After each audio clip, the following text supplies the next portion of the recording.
E aí, pessoal, beleza? Voltamos aqui para o nosso último bloco de questões, professor. Nós temos aqui 8 questões daqueles conteúdos que são os conteúdos da história do Brasil contemporânea. E o que é que tem, professor? A parte contemporânea de história do Brasil é aquela que nós, né, temos assim uma certa dificuldade devido ao quê, professor? Bom, eu só vi isso lá na época do ensino médio, professor. Não, eu estudei algumas coisas, tal. Eu sei. Mas como existem coisas que são muito contemporâneas, a gente fica assim, poxa vida, eu tenho dúvida nisso. Quando é que começa a nova república? Quando ela acabou? Não acabou, né? Ainda, né? Quando é o período da chamada, o que, professor? Dos interventores, quando é o período que nós falamos de Lei de Segurança Nacional. Então, assim, ó, notem que as questões da VUNESP, elas são muito específicas, dirigidas àquele tema, né?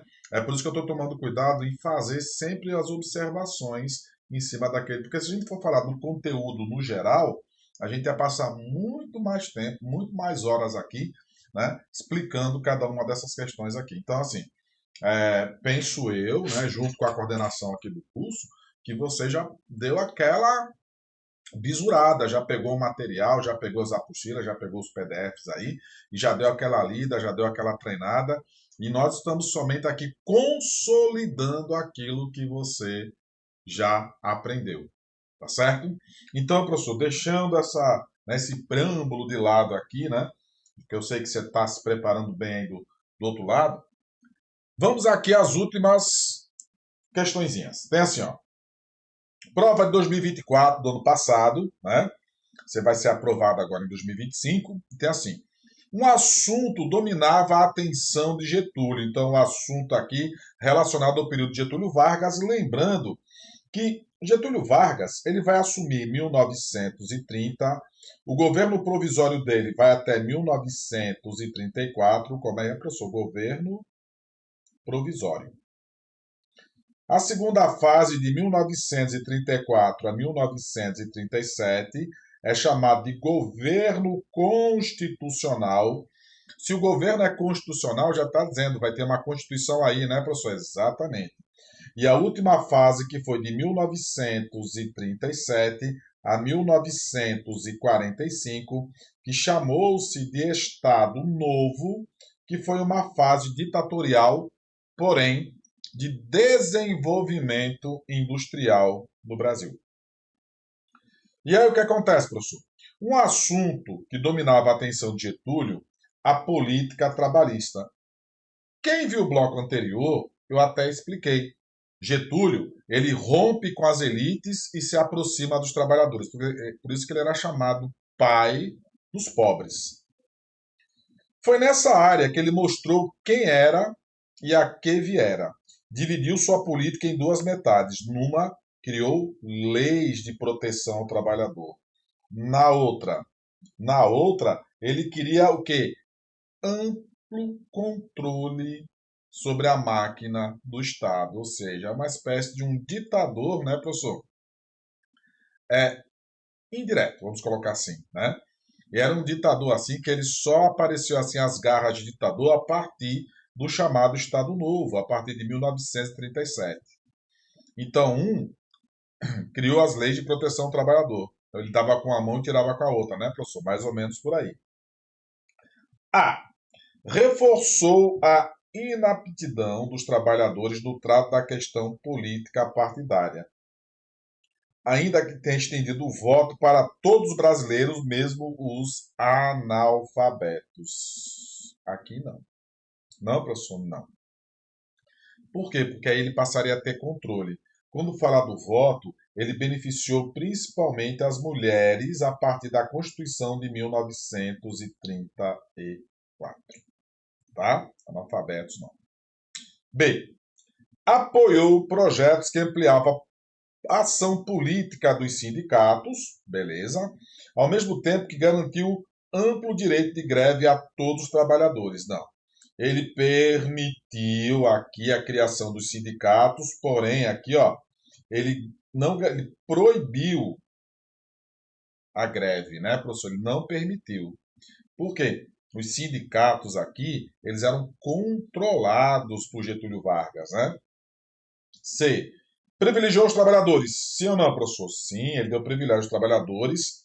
Agora, urbanos, do campo, não. Por quê, professor? Porque eu tenho mais voto nas cidades.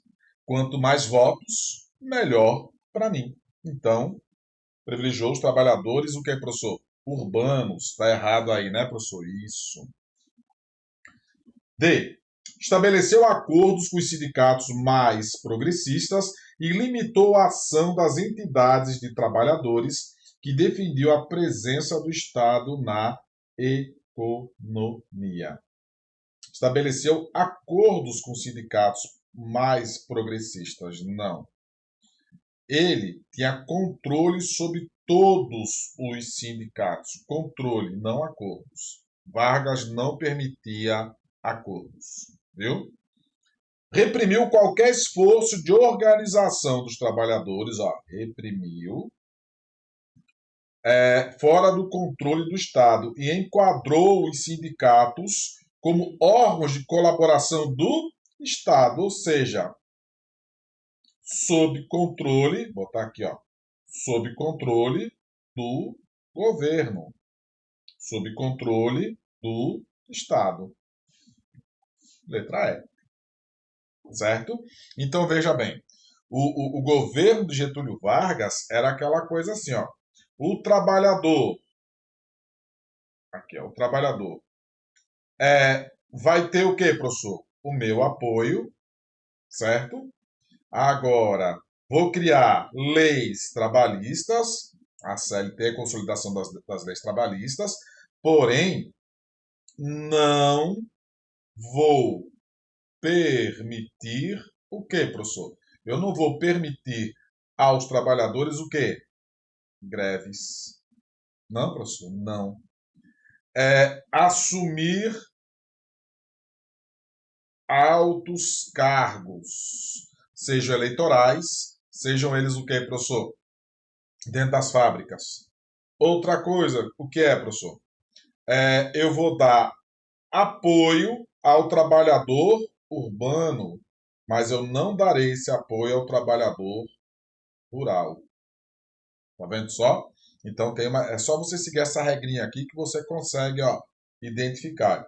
Reprimiu qualquer esforço de organização dos trabalhadores fora do controle do Estado. Não permite o quê? Greves. Assumir cargos. Aqui, ó. E tudo isso era controlado aqui, ó, pelo governo. Tá certo? 26ª pergunta é o seguinte. O Estado Novo, que foi a última fase de Vargas que nós já vimos aqui, foi arquitetado como um Estado autoritário e modernizador. Por aí, professor. Autoritário. Ele deu um golpe. Né? Plano Cohen. E modernizador. Né? O golpe do Estado Novo. E modernizador. Por quê? Porque foi a partir do Estado Novo que ele criou indústrias, que deveria durar muitos anos. No entanto, o seu tempo de vida acabou sendo curto, pois não chegou a 8 anos. O que teria ocorrido? Como assim, professor? 1937 a 1945. Isso aqui, ó, foi a data do final da Segunda Guerra Mundial. Não é isso? E o que foi que aconteceu? O Brasil foi lutar contra a ditadura do fascismo e o Brasil era governado por um fascista ditador, que era Getúlio Vargas. Então existia uma contradição aí, né, professor? Exatamente. Os problemas do regime resultaram da mais inserção do Brasil no quadro das relações internacionais do que nas condições políticas internas do país. Acerca da inserção do Brasil no quadro das relações internacionais, é correto afirmar que, com a entrada do Brasil na Segunda Guerra Mundial devido ao afundamento de navios brasileiros e os preparativos para enviar a força expedicionária à Itália, o exército, personalidades da oposição começaram a explorar a contradição existente entre o apoio do Brasil às democracias e o Estado Novo. Por quê? Aqui era democrático e o Estado Novo praticamente era ditatorial. Essa aqui, forte candidato. E é ela, né, professor? É. Porque a B tem assim. Houve uma articulação diplomática entre Argentina e Brasil, eita, no sentido de pressionar os Estados Unidos a se manterem neutros diante. O Brasil, aqui, ó, queria ser neutro, né? Só que como Getúlio, ele tinha o quê, professor? Ele trocava cartas com um cara que era da Itália, do fascismo, chamado Benito Mussolini. Os Estados Unidos começou a ficar com medo que essas cartas chegassem até Hitler também. É isso, então, já está fora aqui. C. A maior parte do Ministério de Getúlio Vargas, após a entrada dos Estados Unidos na Segunda Guerra, pediu demissão porque entendia que o Brasil deveria honrar os acordos com a Alemanha e manter-se neutro diante deste desse conflito bélico. Veja bem, quando coloca assim, ó, pediu demissão porque entendia que o Brasil deveria honrar os acordos com a Alemanha. Não, muito pelo contrário. Os ministros de Getúlio Vargas eram mais favoráveis aos Estados Unidos. Por quê? Da onde partia dinheiro. E partiu dinheiro para a construção da CSN, da Companhia Siderúrgica Nacional. Professor, a Vale do Rio Doce? A Vale do Rio Doce veio com dinheirinho ainda do café que estava nos bancos, né, professor? Então não entra nesse contexto aí, não. Forte aproximação do presidente Vargas com os regimes nazistas, aqui ó, nazifascistas, recebeu a retaliação dos Estados Unidos que impuseram a entrada do Brasil na Segunda Guerra, mas sem vantagens econômicas diferentes do que ocorreu com a Argentina. Ó, recebeu aqui, impuseram a entrada do Brasil. Não. O Brasil entrou devido a afundamento, torpedeamento de navios. Aqui, ó, na costa brasileira, principalmente na costa do Nordeste, né, professor? Na Bahia, Sergipe, 3 navios, e Pernambuco, né, professor? Alagoas, entre Alagoas e Pernambuco. Tá certo? Letra E. Existiam forças políticas até então próximas a Getúlio Vargas que discordavam da postura do presidente e atacar a proposta da Argentina e do Chile para que a América do Sul não tivesse qualquer envolvimento com a guerra deflagrada na Europa. Não. Quando coloca assim, ó, discordavam da postura do presidente e atacar a proposta da Argentina. Não. Então, a questão aqui, nesse momento, era unir os países que eram considerados o quê? Populistas. Né? Getúlio, populista, Perón, populista lá da Argentina, né? Então eles tinham assim mais proximidades políticas, né? Não outras, mais proximidades políticas, tá certo?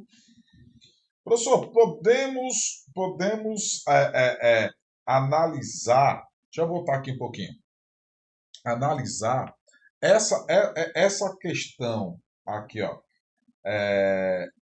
do dinheiro, dessa questão do dinheiro aqui, muito ligado também às proposições que Getúlio Vargas, voltando aqui nesse ponto aqui, que Getúlio Vargas tinha com relação ao quê? Tinha com relação à Argentina. Por quê, professor? Porque ele era ligado, ó, América do Sul não tivesse qualquer envolvimento com a guerra deflagrada na Europa. Por quê? Porque eles tinham tendências populistas. Tá aí. Quem, professor? Getúlio, de um lado, e Perón, do outro. Então, atacar não, né, professor? De jeito nenhum. Vamos à 27ª questão, professor. Vamos. A capacidade para importar não se recuperou nos anos 30. Em 37, ela ainda estava substancialmente abaixo do que havia sido em 29.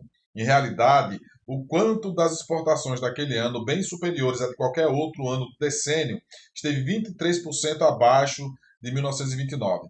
A renda criada pelas exportações havia decrescido em termos reais. O quanto das exportações, quantidade, né? Aqui, ó. mas como poder aquisitivo da unidade de exportação, com respeito à unidade de importação, se havia reduzido à metade, e é evidente que a renda criada pelas exportações era muito inferior.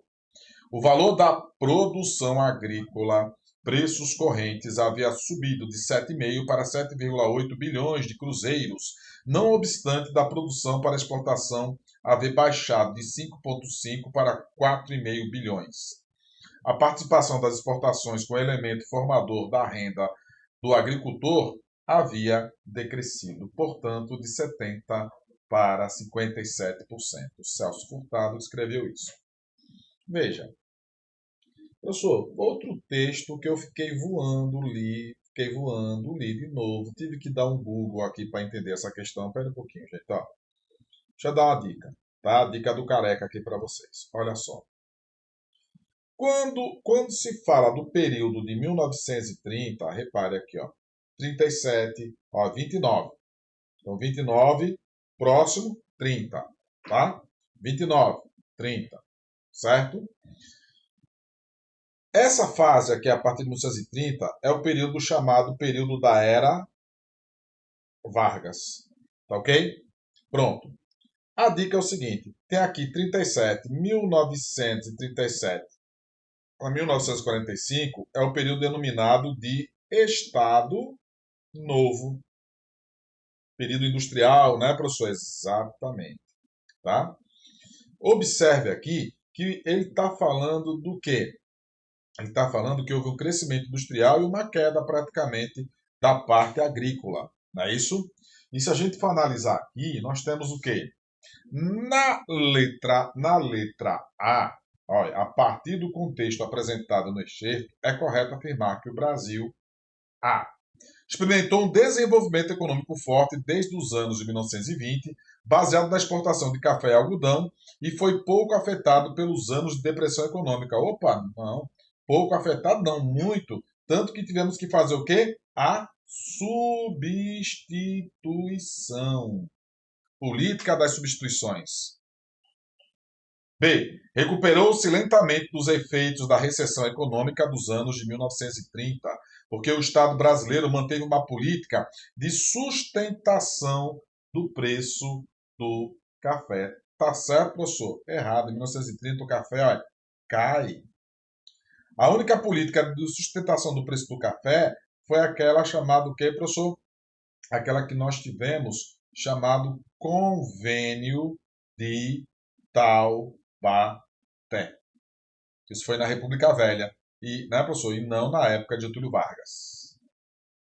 C. Teve uma difícil recuperação econômica que apenas ocorreu nos anos de 1940, em razão das inversões de capitais públicos estadunidenses voltados para a agricultura de exportação. Veja, agricultura não.